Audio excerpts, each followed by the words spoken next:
This week on the channel, I've detailed how the car market is in a really strange place. The consumer is running out of money. Cars are at an all-time high in terms of pricing, interest rates. So borrowing money to buy your new car is getting tougher to do as well. We're having all-time high in defaults for subprime lenders or subprime borrowers, I should say. This week has been a snapshot of the auto industry, and we're going to talk about the crazy recalls that are going on right now in the car industry, not only from brands that are traditionally reliable like Honda and Toyota, but also brands like Jeep that are just getting hammered with reliability recalls. As we take a step back from the issues with new cars, the products themselves, dealerships are swelling with inventory higher than I think I've seen in recent history. Okay, about 90 days on average, the cars are sitting around on lots, and a lot of manufacturers have over 100-day supply. The golden standard is 60 to 70 cars of daily supply. When you start having lots of cars of daily supply, it costs the manufacturer to incentivize them, and also costs the dealership to keep the cars on their lot. Only Toyota, Lexus, and Honda kind of in the same picture and being able to have a healthy day's supply. The crazy thing, at least for Toyota, is that their day's supply would be far less than even what it is right now. It's only about 40 days supply right now. It would be far less if their Tundra was a home run. But the problem is with the Tundra, as I've detailed in this past week, is that they've had 127,000 Lexus vehicles and Toyota models, most of them being Tundras, okay? But the Lexus including the LX and the GX now, that have the 3.4 liter V35A FTS, if I remember the code correctly. The V35A engine has been grenading. Main bearing has been a problem. But Toyota says that the engines are being recalled in approximately 127,000, but that's on top of the 102,000. So there's roughly 230,000 twin turbo V6 Toyota trucks and body on frame SUVs being recalled for potentially faulty engines due to debris that could cause a loss of power. All right, so we still don't know how it affects the hybrids because Toyota hasn't recalled the hybrid models, which I've heard many cases of the hybrid model engines also blowing at really low mileage. But the bigger recall that I wanted to talk about today is not from Toyota. Okay, we have two massive recalls from Jeep and Honda that have me worried. Now, Honda's it could be catastrophic. We'll get to that one. It could be catastrophic in certain cases, but Jeep's is far more egregious, I would say. So we're going to piggyback right off of Toyota's failing engines on their trucks, and we're going to go into Jeep/Stellantis failing engines on their Cherokees and Wrangler 4xEs. 112,000 Jeep Grand Cherokee 4xEs and Wrangler 4xEs have been recalled for fire risk over an issue with the engine that may lead to a fire. Now, there are 76,000 Wranglers being recalled and 37,000 Jeep Cherokee 4xEs. Why are the engines failing? Well, Toyota, apparently the machining process, whatever in the manufacturing process, wherever it was along the lines, there was debris entering into the manufacturing process, which creates a faulty engine. But there's also other theories and very valid theories going on that Toyota has an engineering flaw with their V35A engine. And they have been sending updated engines out, Toyota, with beefed up main bearings. Those are typically the failure point with this engine debris situation. Toyota is seemingly going to be overcoming, we'll find out, this debris issue by swapping out entire engines, maybe up to. Now, Toyota says it only affects maybe 1% of the V35As that have this engine debris, but who knows, right? We don't know. We kind of have to take their word for it. Stellantis is having a similar issue because their engines are failing from internal sand contamination during production. And these Jeeps are for 24 and 25 model year Wranglers and 23 to 25 model year Jeep Cherokee plug-in hybrids. These are all just plug-in hybrid engines, the 2-liter turbo. Jeep discovered that their Mexico-built 2-liter 4-cylinder engines could be contaminated with sand from the casting process. And so if the engine seizes up because of the sand in the inside of the engine, then there could be a loss of power, loss of control, crash, fire, deaths, etc. Okay, only the 4xe hybrid engines are affected, despite Jeep also offering that engine in non-hybrid applications. Weird, right? It's kind of like Toyota not recalling it's the opposite of Toyota though. Toyota not recalling their hybrid twin turbo V6s while their gasoline application twin turbo V6 is being recalled. It's the exact same engine for Toyota, and here for Jeep, while they're not recalling the non 4xEs, it's the exact same engine built in the exact same place. What could be the difference here? Well, they're just recalling the hybrids for now, like how Toyota is just recalling the non-hybrids for now. This recall could expand, absolutely. As of late October, Jeep had received 36 customer assistant records, 144 warranty claims, and reports of 36 fires, 50 incidences where the cars lost propulsion, and 50 other related reports. Sadly, 3 people have been injured because of these faulty engines. Jeep says they'll be notifying owners around December 29th, but they still don't have a solution. Like Toyota. Toyota still doesn't have a solution. Toyota will be notifying customers early January 2026. More than likely, the solution for both of these companies is an engine swap, a brand new engine getting put into your Toyota or Jeep.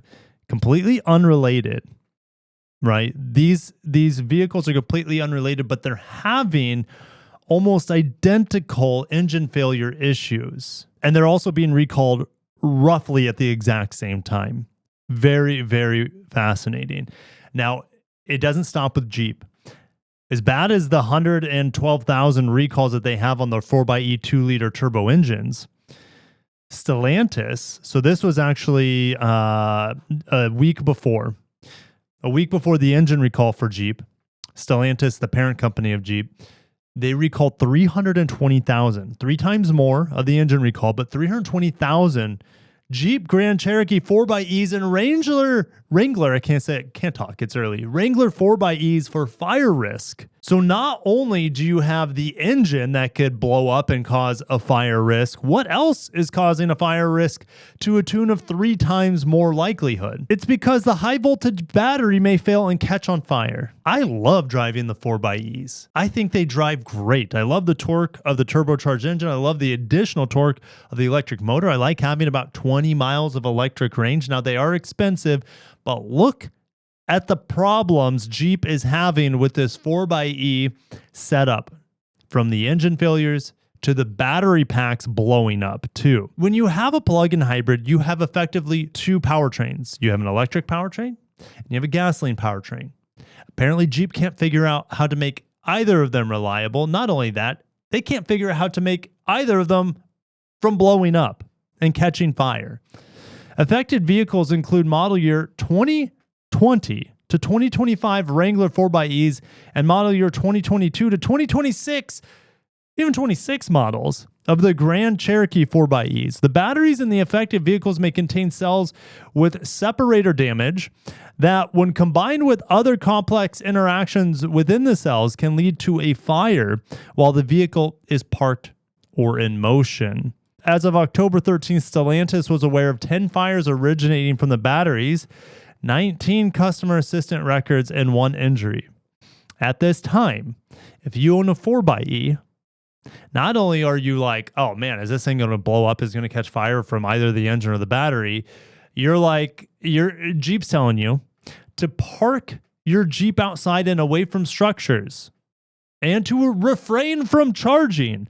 That's the whole benefit of having a plug-in hybrid, is to charge that mother effing battery so you don't have to suck down gas at 15 miles per gallon on a Jeep Wrangler. Can't do that. So you have a completely worthless vehicle, or at least one half of the powertrain situation, the electric powertrain, It's a, well, it could get you real toasty, but now you can't use it. How many people are still going to be plugging in their Jeeps because they're saying, F it, I spent all this money on it, I'm going to continue to plug in my Jeep? Most of these people are. Most of these people are not going to be aware of these recalls. Since I'm always plugged into the car world, car news, I'm aware of it, even though I don't have a Jeep. Okay, but these Jeeps are going to continue. I would say 99% of them that were being plugged in or will be continue to be plugged in. All right, because at the earliest, the customers who have these, unless they're reading the news online, the customers that have these won't know until December 2nd. So roughly, I don't know, a month, 2 months, something like that. My time frame's terrible. There are also vehicles that were previously recalled in November of 23 and October of 2024 that will need the new remedy performed as well. Okay, so let's go back. I'm looking at an article from November 27th, 2023, where 32,000 plus, more than 32,000 Jeep Wrangler 4xEs and Wrangler Unlimited 4xEs recalled due to potential fire risk because, let's see here. Is it because of batteries as well? Okay, they also told them back then to avoid recharging them and park away from structures. So they thought there was a fix in a software flash. Jokes on the customer, because for, when was this? 2023? So for 2 years now, even though they got this software flash, it didn't actually fix it. It didn't fix the issue because these same vehicles 2 years later are also included in the recall. Wow. Let's fast forward to October 1st. So that was November 2023. Now we're October 1st, 2024. 154,000 Jeep Wrangler 4xE and Grand Cherokee 4xE SUVs recalled for fire risk. This is just a reoccurring thing.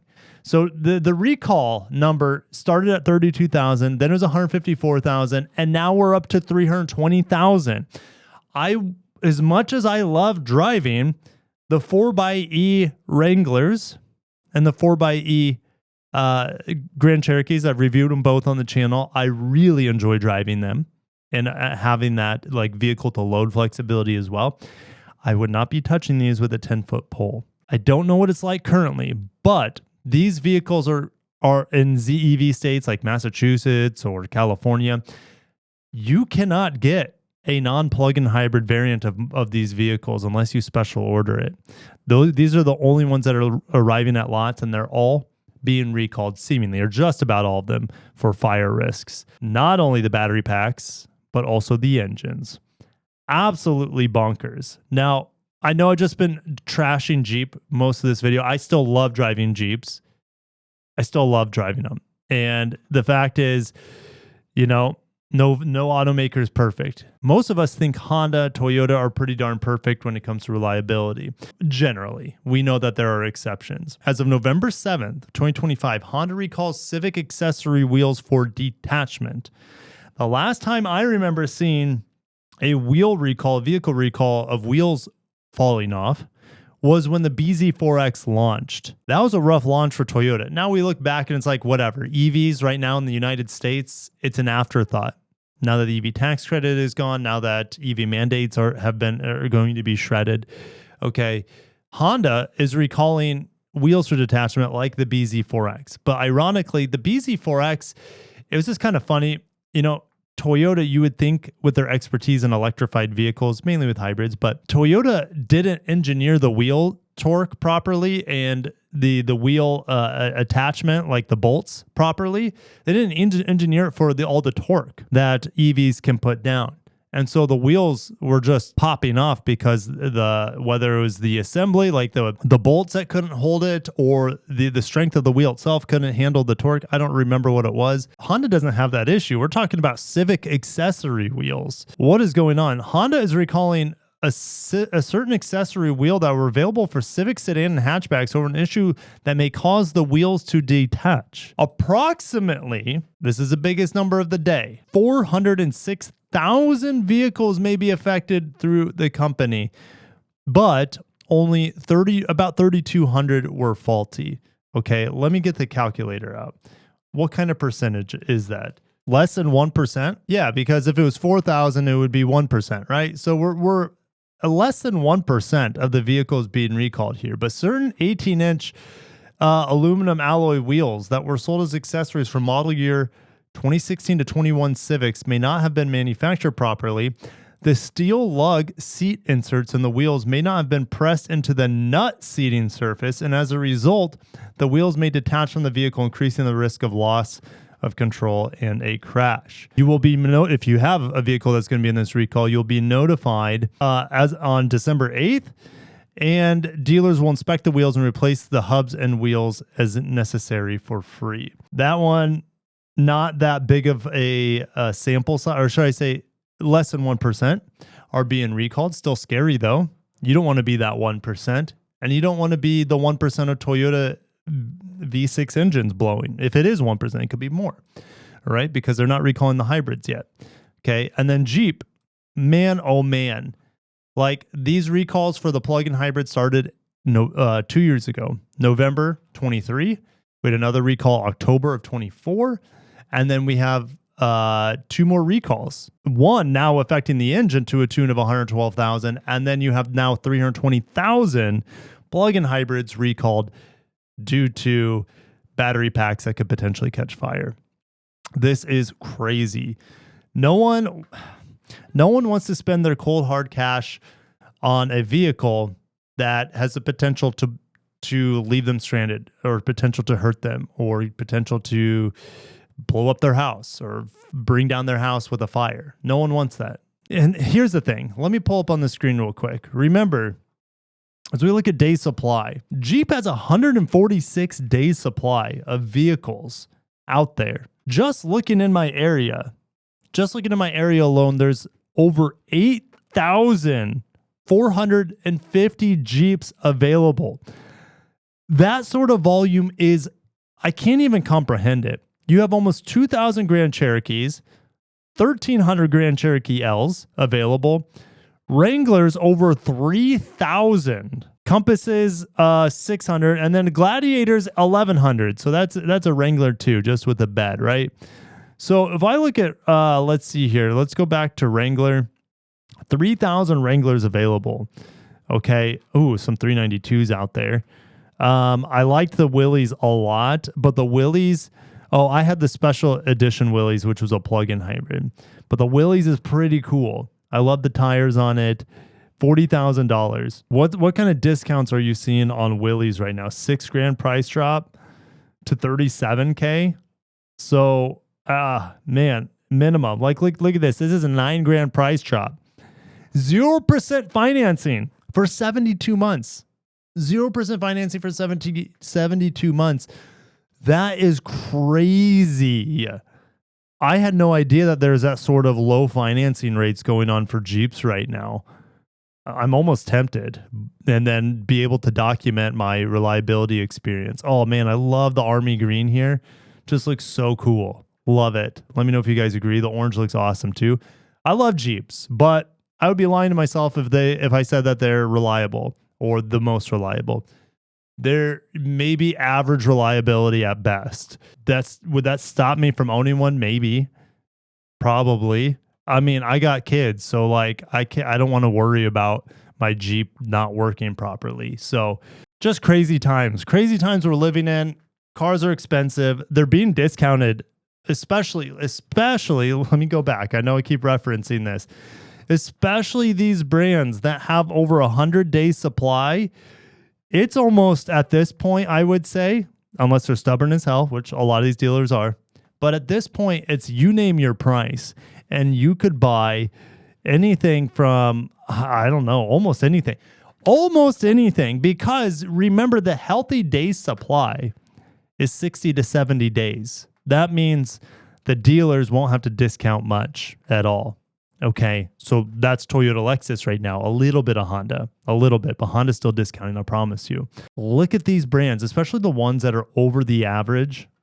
You name your price, and you're going to be able to get, and you're like, the ball is in the buyer's court if you have the money. That's a problem. People don't have a lot of money right now. People are running out of money. People don't have, but if you have good credit, you don't need money. 0% financing. And if they're discounting it 10 grand off of MSRP, the depreciation is not going to hit you that hard. When you see these brands that have such incredibly high triple digit day supply, you should be able to walk in there and have the dealers by the balls. They need to sell cars. They need to. Simple as that. You don't need to buy their car. You could buy anyone else's car who's also desperate to sell you a car right now other than the Toyota, Lexus, Honda. I almost want to run an experiment right now, and it would be so damn time consuming. And I don't want to get dicked around by dealers, but I'm entertaining the thought of going around to different dealerships, documenting what's going on with pricing, especially with Jeep, Ram.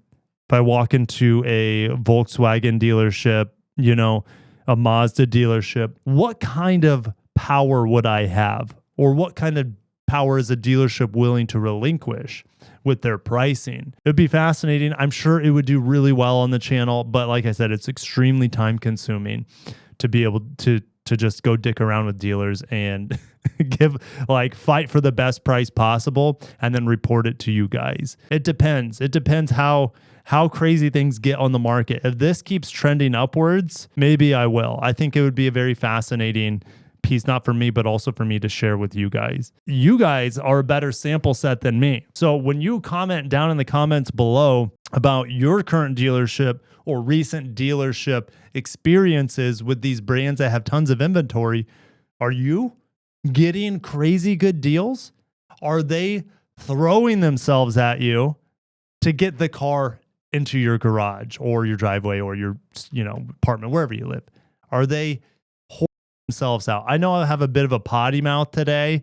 I'm kind of fired up. I'm fired up, and I haven't even had coffee, but I'll see you guys in the comments because your testimonies is what I want to see about this dealership experience. What's your Jeep experience been lately with recalls and affordability and dealership experience? I want to hear it all, even if on the Toyota and Honda end as well.